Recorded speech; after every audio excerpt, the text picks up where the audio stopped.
Hello, everybody. I'm Arjun. I'm a PhD student at Carnegie Mellon, working mainly on edge computing.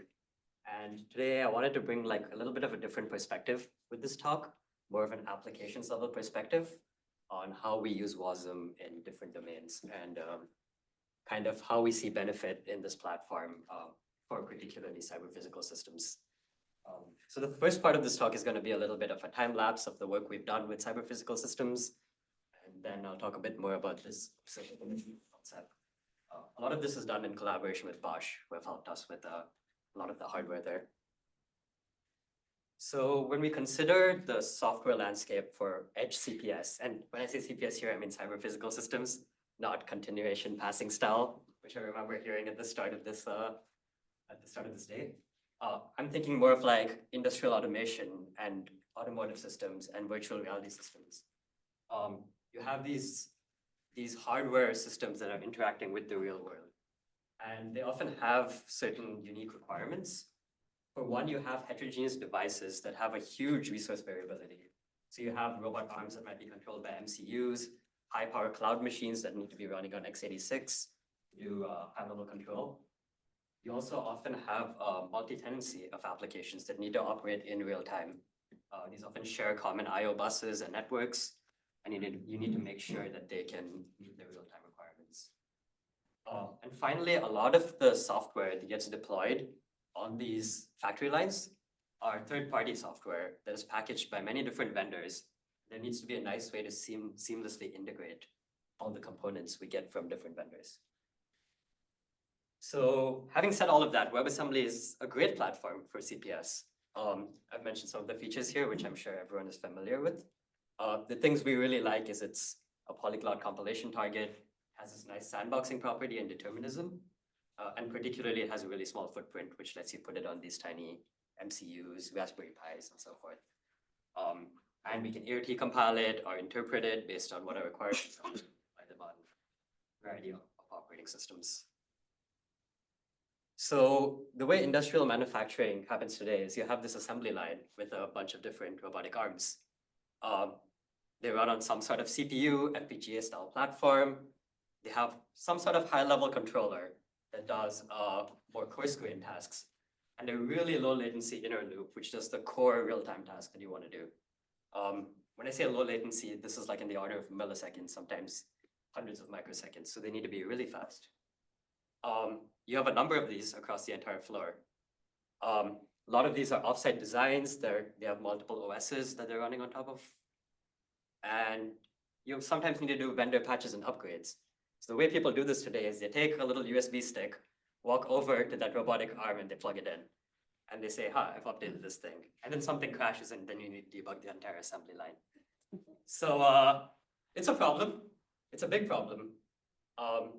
So how we envision the future of manufacturing is we can have this nice split between a controlled cloud-like ecosystem and a really low latency edge-style ecosystem. So what we would do is we'd have our inner loop actually live on site on the robotic arm while we offload high-level control loop that is not as time sensitive to the cloud. And once we split this across the entire factory floor, we have this easy way of kind of monitoring stuff running on the edge, seamlessly updating and deploying them, but also running them on high-performance machines in the cloud, which makes it easy for management. So this was our initial goal, and we came up with this framework solution called Silverline, which will be appearing in our task, which you cannot see because it's covered by the little Zoom box. But the goal of this was to do fleet management and orchestration for real-time systems, kind of targeting this industrial manufacturing domain. So the main goals we had here was platform flexibility, being able to manage Wasm across these heterogeneous platforms. So we had these run across numerous devices that were like ARM x86 on really tiny boards. A big thing that we did look at was communication flexibility, because it's often non-trivial the way these systems interact. Different kinds of systems, different kinds of domains will require different kinds of communication protocols. Some of them will need something super real-time. Some of them will need something brokerless. Some of them want something with a broker. Some need reliability and QoS. So we wanted to kind of give people this way of flexibly expressing their communication. And we do this through a system interface that we expose called channels. And so people can build different backends to channels that integrate with different kinds of communication backends based on their needs. And one of the big things we proposed here was this real-time aware Wasm sidecars. So what we can actually do is take Wasm modules to do really low latency failover operations and deploy them alongside a module that's actually performing the task. And when the sidecar module monitors module it's co-located with, it can say, hey, it looks like this thing is failing. I'm going to do a safe failover or a takeover. And this is completely out of the loop of the orchestrator. So even if your orchestrator completely crashes, you can do a failover by having this locally deployed sidecar. And this is really useful when you need high fidelity reliability. So we actually deployed this on a man-killing pendulum. This is quite literally a man-killing pendulum. I don't have the audio on. Let me see if it's if the audio plays, but this thing can chop people's arms off. So we had it in this nice little cage where nobody can stick their hand in. But it's kind of cool to see Wasm used in this kind of, control application that can potentially kill people, I guess. But kind of the core thing with this is that we actually designed this other interface that let us talk to the data layer that moves this pendulum. And that was this WAXI interface, this Wasm ControlX interface. And ControlX is kind of this big ecosystem that people use to design programmable logic controllers in industrial manufacturing. So that's a really high impact domain that can modernize industrial automation. Another domain we were looking at is ROS, because if we think about this kind of architecture we saw with Silverline with multiple nodes and sidecars, all of these things, it looks very similar to a pub/sub architecture you see in ROS, where you have multiple nodes, and ROS could really benefit from this kind of real-time reliability if deployed to robotic systems. So these are kind of few high-impact domains we see with HCPS. But the problem is it's really hard to design system interfaces that can target all of these things because you need to design something custom and you need to design them for each engine. So that's where it kind of brought some inspiration for us to do this work with thin kernel interfaces for Wasm. Some of you must have initially heard of this as the Linux interface, but now we've kind of changed it to be more broad. It's now thin kernel interfaces for Wasm because we've done it for multiple operating systems, which is Zephyr and Linux. But the high level idea is basically WASI is designed for cloud-like ecosystems. But when we're trying to look at edge-style ecosystems, we have much more varied requirements on what we need. And the problem is many applications, like legacy applications, just don't port. And they likely never will, because what we need here is we need something that's not catered to the cloud, but rather low-level edge systems. So our big insight here was we just take Wasm and treat it as a virtual CPU. Just like other ISAs, Wasm can be this software-defined ISA that operates like a CPU, expose kernel-level syscalls safely, and then we can completely decouple the security model from the feature completeness of Wasm as a platform. This way we can let Wasm actually target new domains and not be limited purely by what WASI capabilities have to offer. So like I said, we prototyped this on 2 operating systems, Linux and Zephyr. We will be presenting this paper at Eurosys in March. But the high-level idea is we were able to port a number of OS applications, including really low-level applications like OpenSSH. I don't know how many of you were familiar, but there was this big regression bug in OpenSSH that was a remote code execution attack. Millions of devices were affected. Simple fix, compile it over Wally. And you don't have remote code execution anymore. And it's kind of really incredible because there's this whole host of domains where there isn't really super high performance compute, but they are security critical. And they can completely benefit by just running over Wasm, just by its execution model. So yeah, there are some far-reaching implications that we see. I think the big ones is that we can actually virtualize higher level security policies. So we took an implementation of libuvwasi, actually compiled the entire thing over Wally, including the test generator. So both the implementation of WASI and the test generator, and the whole thing passes all the tests in the libuvwasi suite. We also talked about this thing with channels and WAXI. We can virtualize these kinds of APIs too, so we can use them across new engines without having to re-implement them for every engine, because now there is Wasm module, that's ISA portable. We also target many languages pretty much immediately. We're looking at upstreaming this target into Rust, actually, so that's kind of an ongoing effort. Ben has already ported Virgil to target Wally. We have things like Bash and Lua running on there, and Wizard, which is Ben's Wasm runtime. They all bootstrap over Wally, which is kind of sweet.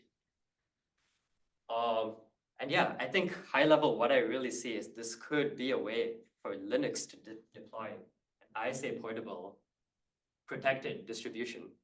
So one of the things we're actually looking at is taking the entire package ecosystem of Alpine and compiling everything over Wally and seeing how far we get. So I have a couple of people working on that.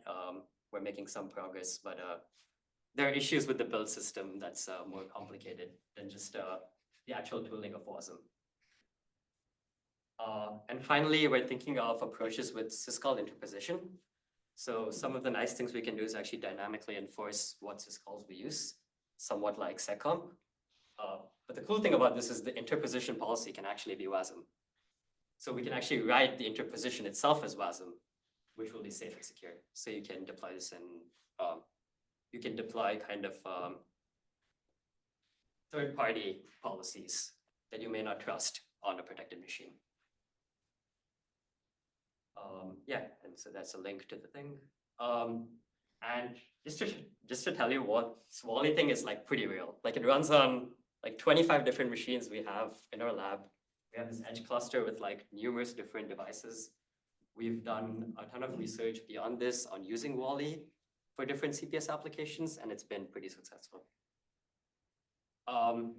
So from there, digging deeper, now that we've kind of virtualized the user space stack, we're thinking a bit more. Could we do something with kernel observability? So one of the things we have been looking at is taking Wasm and converting it to this kind of replacement for eBPF, where you can compile policies from different languages and put them in the kernel. And we've tried to integrate this with kprobes in the Linux kernel, which is basically we have a kprobe that can trigger a dispatcher in the kernel that invokes this Wasm module. It's very useful if you want to do something with ultra low latency and jitter. So we could see this being useful for very low latency communication and also instrumentation. As for specifying probe points in this case, we can do this thing where we take symbols or PCs of specific points that we want kprobes to hook into. But the other nice thing we can do is actually use Elizabeth's WAM work to self-describe what we want to hook into.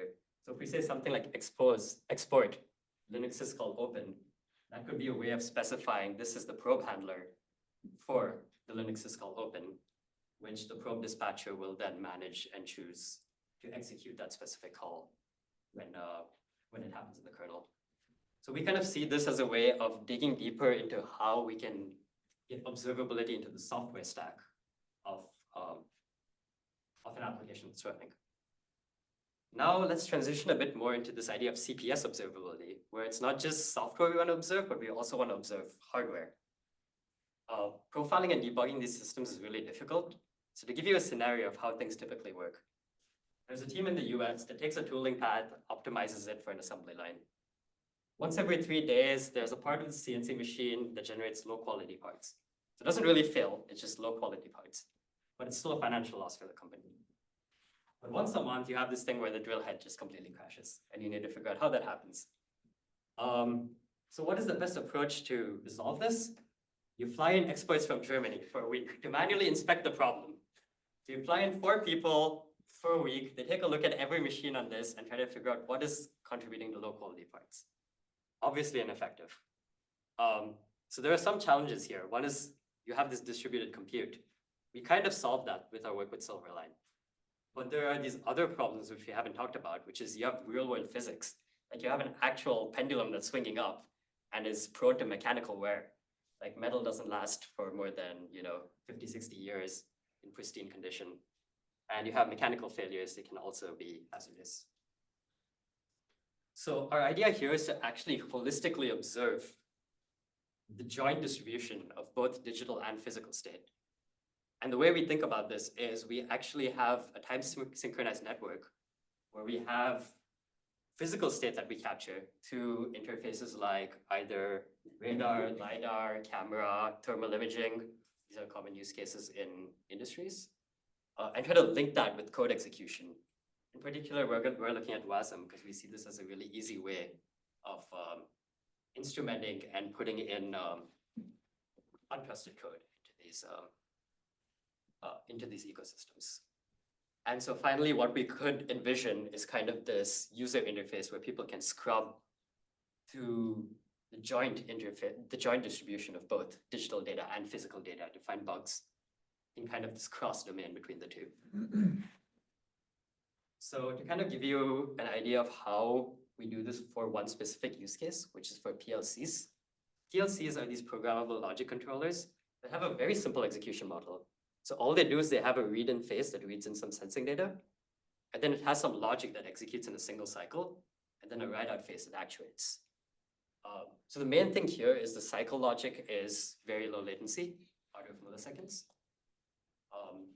And there are some program assumptions we make here, which is they're deterministic. This is typical of PLC. You have these three distinct phases, and the cycle logic is small and bounded. And this is kind of necessary and enforced by the system because you don't want real-time operations to be kind of unbounded. We have this 2 millisecond deadline requirement, and if many things, many consecutive cycles fail, it basically, the application fails to work. So if we want to do this sort of joint analysis of digital and physical data, we actually need a way to trace this execution. So we built this in with Wasm. We actually do it with some sort of instrumentation. It's very similar to one of the talks we heard earlier in the day.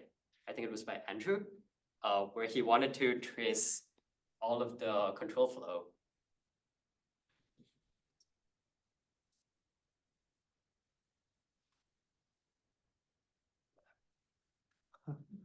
Branch. If only it was running on Wasm. I know, right? I think it's working here, it just isn't working on the share.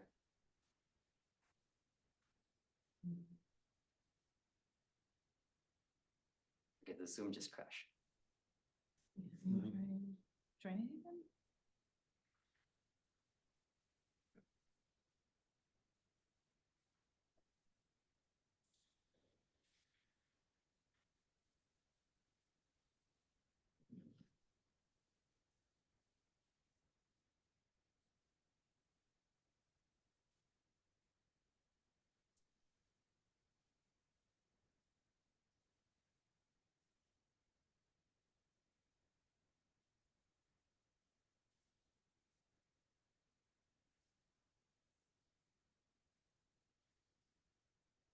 Join.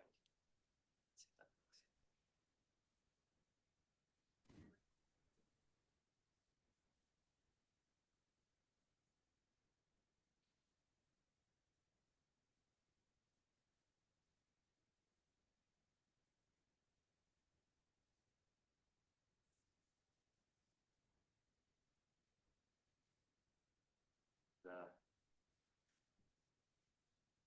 Okay, guess we're back online. Cool. So, yeah. Yeah, you can move yourself. Myself. Going through this. Yeah, so what we need is basically a way to trace execution path with Wasm instrumentation. So what we do is basically trace all the dynamic control flow in the program. So like we see kind of on the right, the cycle logic is bounded in its execution, and it's typically pretty small. So the things we do is basically trace branches and into control flow. So we have this trace, which is kind of a vector of entries, where each entry is basically an 8-byte encoding.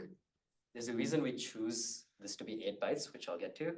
One is we want to monitor intra-procedure control flow, which is like branches within the function. So we encode these with like a 2-byte function index and 3-byte source and target PCs. So the main reason we do this is we can do this with a single store for each branch. And that's very important because this thing needs to run in a millisecond. So if we actually do a lot of instrumentation, we're not going to be able to hit our timing. And it's okay because these functions are pretty small, so they're probably not going to exhaust the 24-bit PC space or the 16-bit function index space. And for call indirects, we basically track, instead of the target PC, just the target function index that we're looking at. And the core idea here is, since this cycle is deterministic, we can reconstruct this execution trace for that specific cycle. Yeah, so having said that, we have kind of a prototype of a dashboard we built with this joint physical and digital data in action. So let's hope it's easy to see, but we're back to the man-killing pendulum. So as this thing is running, we're actually tracking the program state and the kind of operation mode of this application. So it starts with this sort of swing up phase and then moves on to this balance phase. And we can see a history of all of the functions that are being executed and what the distribution of that looks like over time temporarily. But the main idea here is, let me see if I can scroll back a bit, is there's this function on the bottom. There's this function on the bottom called filter velocity. And that's actually a trigger for something that shouldn't be happening when the pendulum is balancing. But when the filter velocity hits is actually when the pendulum falls down. So this is like a good way of understanding. So there's really nothing wrong with filter velocity in itself executing, but the combination of the physical state of the system being a certain way and this function executing is something that lends itself to fail.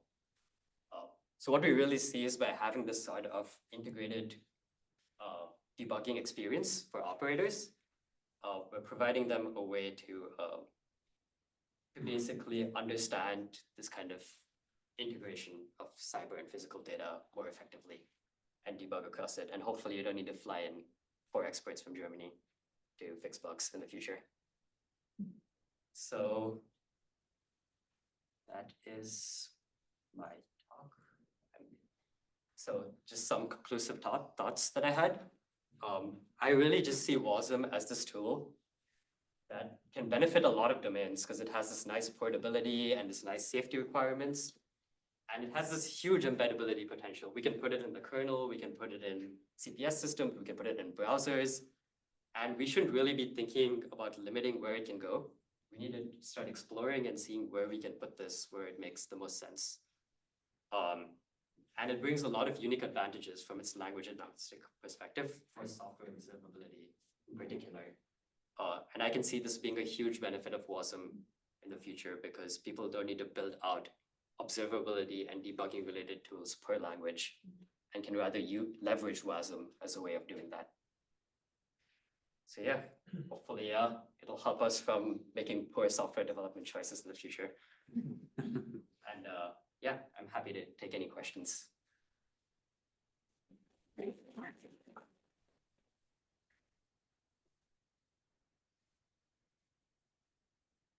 Yeah. You mentioned compiling OpenSSL to Wasm fixes a bug it has. Can you say more about how that works? OpenSSH. OpenSSH. So if you're running the same syscall as Linux and you're basically modeling that same address space as Linux, wouldn't you have the same kind of potential for bugs? Well, the main problem with that OpenSSH bug was it's a remote code execution attack that executes code out of memory, and you can't execute code out of memory in Wasm. And that property is maintained with thin kernel interfaces. Yeah. My understanding though is, I mean, my knowledge of Wally is a little out of date. There is a syscall that allows you to open up either a new shell or a new kind of executing process. So is that limited enough that the bug in OpenSSH doesn't replicate when you compile it to Wally, or is there something else going on? Yeah, so 2 things. One is the exec thing can only exec another Wasm process. So in which case it can actually leverage that. But I also think that bug wasn't a result of exec, was a result of a signal handler doing something weird. So it was something totally intra-process. So there are certainly some scenarios where I think that it's still possible, and you might need something like dynamic interposition of some syscalls. But the idea being that we should let Wasm have this freedom at the bottom layer, at the engine layer, and then enforce our security above it, because the security itself becomes more robust at that level. What's the purpose of a man-killing pendulum? What is the purpose? Well, the man-killing pendulum is just, it's a standard control application that's used as a popular demo for, It's not actually for killing men. it's not for killing men, but it's, So you're just trying to get the. yeah, it's like a control task that's very commonly used for real-time applications. Because it's actually very sensitive. So for example, I didn't mention this, but sometimes, if the humidity in the room is too high, the pendulum fails. So that's the kind of sensitivity we're talking about. So it's actually really hard to get this thing to work. People. And well, okay, a more serious question. Do you think this is this the killer app for Wasm? Cyber physical systems, not man-killing pendulum. Yeah. I think it's a huge domain for Wasm, because I think there are a lot of these applications that have been stuck in the past for the last 30, 40 years, and they need to be modernized in the future. And Wasm offers this really nice way of doing that, and to do it safely. And I think that's a huge plus, especially if we think about more future type systems like self-driving and so forth. It's definitely looking more far into the future, but I do think it's a place where we can see a lot of benefit. I was probably asking this because I've talking to other people at lunch about, well, how do you sell Wasm? And this sounds like a much more Well, yeah, if we actually solve cool this way problem of selling of Wasm. automation, Than, oh, well, we just like- want to run some content delivery network or some application in the yeah, web browser. so my impression is if Wasm actually takes off in this space, it's hugely financial, but it has a huge financial benefit, like billions of dollars probably, because this industry is kind of stuck in the past, like I said. Yeah. So you mentioned that the existing status quo in this kind of industry is a lot of hardware and software fragmentation, lack of interoperability and lack of introspectability and so on. And Wasm comes in with kind of benefits, I guess, from a clean slate, starting over, doing a lot of things the right way. But the people who were responsible for building out this software and hardware ecosystem as it was before, obviously didn't intend for it to end up fragmented and non-interoperable and so on. How do we keep Wasm from ultimately ending up in the same way, but now we're running on Wasm? Yeah, so I think that's interesting. So at least if we're talking about it from interop at a system interface level, it'll require some sort of, I guess, open standard on how people, develop and do interop for specific types of interfaces. So maybe for PLCs, people who manufacture software for PLCs will have a certain set of interfaces and criteria that they adhere to. And that's kind of an easy way for them to maintain that. I think the big problem right now is that these are all shipped as third-party binaries, which is just very very closed off, and you don't really have much observability to it. So it does require you to actually kind of change the way things are done, which is maybe not something that'll happen immediately, but it is a promising direction. In a sense, does this mean kind of you're taking some control away from the vendors who are supplying these binaries? Maybe to a certain extent. I'm not sure what the implications of that are, more at a high level, long term.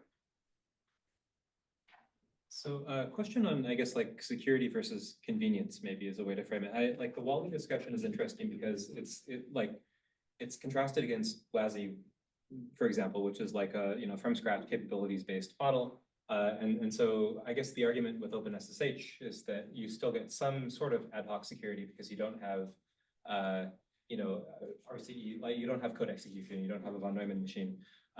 But it's ad hoc in the sense that you are still exposing low-level interfaces, and it feels less certain that there isn't some loophole where you could, so I guess I'm wondering in the embeddability space, like, is it the case that you really want to think about virtualizing all the interfaces still and having like a strong notion and capabilities and all of that, or is that really not that important? And what you're seeing is that you want the convenience of exposing the low-level primitives directly. Like, how does that trade-off work, I guess? Yeah, so in my perspective, actually a lot of these people in these spaces just want things to port. Like that's really all they care about. And that's so hugely important that if something doesn't port, it's not worth spending the time trying to get it to port. That being said, there are cases where capabilities are very useful. And I think that's where kind of we try to strike this nice compromise with Wally, which is Wally isn't intended to be used raw for everything. Like in the cloud, you would never use Wally. It makes no sense. It would make sense for the engine to implement Wally, so WASI could be layered over it safely. But there are some cases where just Wally would do good, like for OpenSSH or for CPS. So you're right, there are some trade-offs there. It really depends on what kind of security you want to enforce. That's why I think this idea of syscall interposition can be really powerful, because it can be shipped as Wasm binaries, which are portable. And so any engine that implements those low-level layers can immediately adopt these portable policies. Yeah, I guess what I'm trying to get is like, is it more of a like, okay, as you said, get it ported first because otherwise nothing matters, and then security would be nice in the end? Or is it that like security doesn't really even play that much into the cell here, and the cell is more about portability and the ability to swap out code and that sort of thing? Yeah, so in this domain, actually, I don't think security is a huge concern.